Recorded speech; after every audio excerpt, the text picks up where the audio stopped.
बिस्मिल्लाहिर्रहमानिर्रहीम, अस्सलाम वालेकुम, वेलकम बैक। हमने अपनी लास्ट वीडियो में chapter number 6 biology first year का किंगडम प्रोकैरियोट्स स्टार्ट किया और हमने देखा कि प्रोकैरियोट्स क्या हैं। प्रोकैरियोट्स में वो तमाम लिविंग ऑर्गेनिजम्स शामिल हैं जिसमें ट्रू न्यूक्लियस नहीं होता।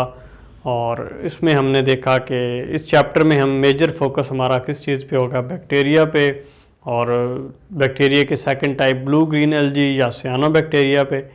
और आज बैक्टीरिया को स्टार्ट करते हैं, और बैक्टीरिया को स्टार्ट करते हैं किस चीज़ से, डिस्कवरी ऑफ द बैक्टीरिया से, कि बैक्टीरिया को डिस्कवर कैसे किया गया। Long time ago it was suspected, ये एक माइंड में डाउट था कि देयर इज़ अ क्रिएचर जो आम आँख से नज़र नहीं आती, यानी कोई मखलूक है जो आम आँख से हमें नज़र नहीं आती। और उस मखलूक को देखने का काम मंसूब था किस चीज़ के साथ, माइक्रोस्कोप के साथ। यानी वो मखलूक या वो क्रिएचर, वो लिविंग ऑर्गेनिज़म जो आम आँख से नज़र नहीं आते, micro organisms, this were suspected, किसी ने अभी तक देखे नहीं थे, लेकिन एक माइंड में एक शक था कि कोई ऐसी क्रिएचर है, मखलूक है जो आम आँख से नज़र नहीं आती। और इस चीज़ की जो डिस्कवरी है वो रिलेटेड थी माइक्रोस्कोप से, कि इनको सिर्फ माइक्रोस्कोप के साथ देखा जा सकता है।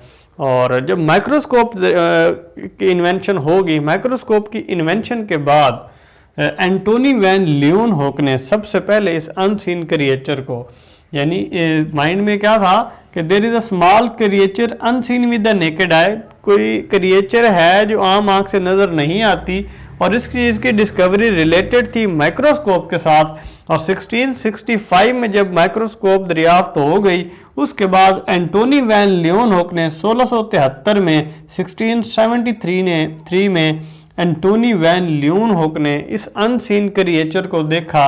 और इस अनसीन क्रिएचर में किस चीज़ को देखा, बैक्टीरिया और प्रोटोजोआ को देखा।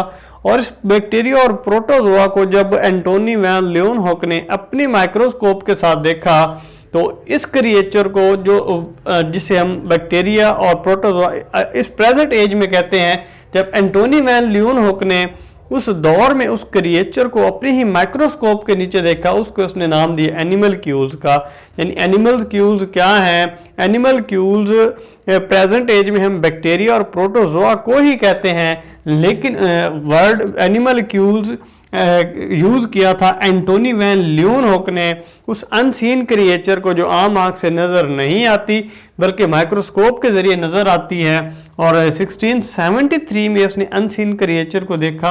और इसने ये अनसीन क्रिएचर को देखा कहाँ पे, रेन वाटर के अंदर सबसे पहले इसने देखा, बारिश के पानी में सबसे पहले इस अनसीन क्रिएचर को इसने माइक्रोस्कोप की मदद से देखा। और बाद में इस एक्सपेरिमेंट को कंफर्म करने के लिए उसने स्लाइवा में, स्लाइवा के बाद विनेगर में और इन्फ्यूजन्स में, इन्फ्यूजन्स क्या है, इन्फ्यूजन्स लाइक प्लांट का एक्सट्रैक्ट है या इसके अलावा फ्रेश जूसेस वगैरह हैं, उसने पहले सबसे पहले रेन वाटर में देखा था इन स्मॉल क्रिएचर को माइक्रोस्कोप की मदद से, जिसे इसने नाम दिया था एनिमल्क्यूल्स का। बाद में स्लाइवा में, स्लाइवा के बाद इसे वाइनगार सिरका में, और इन्फ्यूजन्स और अदर सब्सटेंसेस। इन्फ्यूजन से क्या मुराद होता है, प्लांट एक्सट्रैक्ट्स वगैरह और इसके अलावा फ्रेश जूसेस वगैरह में इसने कंफर्म किया। यानी सबसे पहले जो ये अनसीन क्रिएचर है जिसे हम माइक्रो ऑर्गेनिजम्स कहते हैं, माइक्रो ऑर्गेनिजम्स में बैक्टीरिया और प्रोटोजोआ को एंटोनी वैन ल्यूनहोक ने 1673 में अपनी ही बनाई गई माइक्रोस्कोप के नीचे रेन वाटर में देखा, और इस अनसीन क्रिएचर को नाम दिया एनिमल्क्यूल्स का। और इस एंटोनी वैन ल्यूनहोक के बाद कोई फर्दर इस पे कोई माइक्रोब्स की डिस्कवरी पे, माइक्रोब्स कैसे हैं, उनके स्ट्रक्चर, फंक्शन, इंपॉर्टेंस, इस पे कोई खातिर खा काम नहीं हुआ।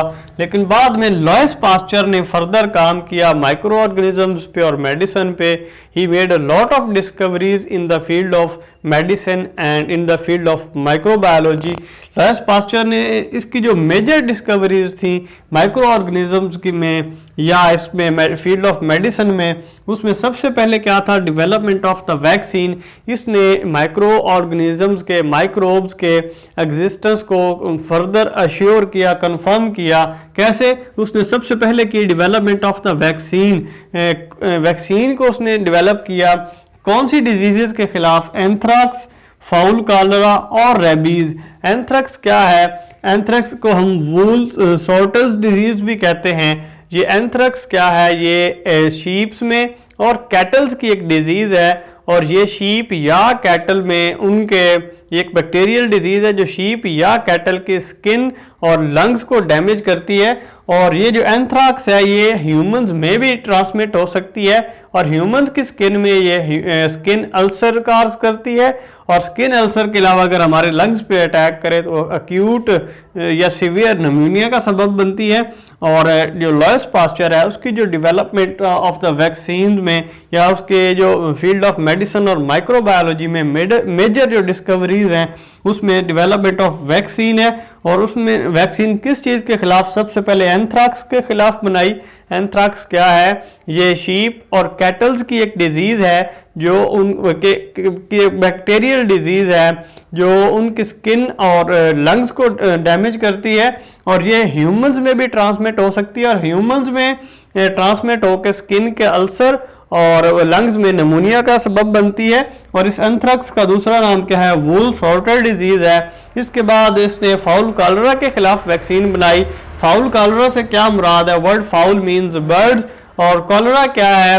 ये क्या? अक्यूट डायरिया, और इसने acute diarrhoea in the birds उसके खिलाफ इसने वैक्सीन बनाई, और ख़ास तौर पे acute diarrhoea in the chickens. इसने ये फाउल कॉलरा क्या है? अक्यूट डायरिया है, किस में? फाउल्स में, बर्ड्स में, और ख़ास तौर पे किस चीज़ में?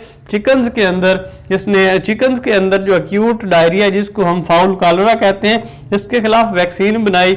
और इसके अलावा रेबीज़ के खिलाफ, रेबीज़ क्या है? रेबीज एक जो ये क्या होते हैं कि हल्के कुत्ते के काटने से जो बीमारी है रेबीज, इसके खिलाफ उसने वैक्सीन बनाई। और यानी लुईस पास्चर ने माइक्रो ऑर्गेनिज्म की फील्ड में जो मेजर काम किया, development of the vaccine. Vaccine किसके खिलाफ? एंथ्रेक्स के खिलाफ, फाउल कॉलरा और रेबीज के खिलाफ। और उसके बाद इसने जो काम किया, development of the pasteurisation process. Pasteurisation process से क्या मुराद है? फूड की प्रोसेसिंग, और ख़ास तौर पे इसने मिल्क की प्रोसेसिंग पे काम किया, और मिल्क की प्रोसेसिंग में उसे जर्म फ्री या माइक्रोब फ्री बनाया। किस के ज़रिए? हीटिंग प्रोसेस के ज़रिए। यानी सबसे पहले जो लुईस पास्चर ने फील्ड ऑफ माइक्रोबायोलॉजी में काम किया, वैक्सीन्स तैयार की। वैक्सीन्स के बाद उसने क्या किया? फूड की प्रोसेसिंग में, ख़ास तौर पे मिल्क की प्रोसेसिंग में, मिल्क को जर्म फ्री बनाने के लिए, माइक्रोब फ्री बनाने के लिए उसने डेवलप किया पास्चराइजेशन का प्रोसेस। और इसके बाद उसने development of the fermentation process पे काम किया, और इसी के साथ साथ उसने ये कंफर्म किया कि जो माइक्रो ऑर्गेनिज्म है these can cause the disease, या जो माइक्रो ऑर्गेनिजम्स हैं ये किसी न किसी डिजीज़ का सबब बन सकते हैं।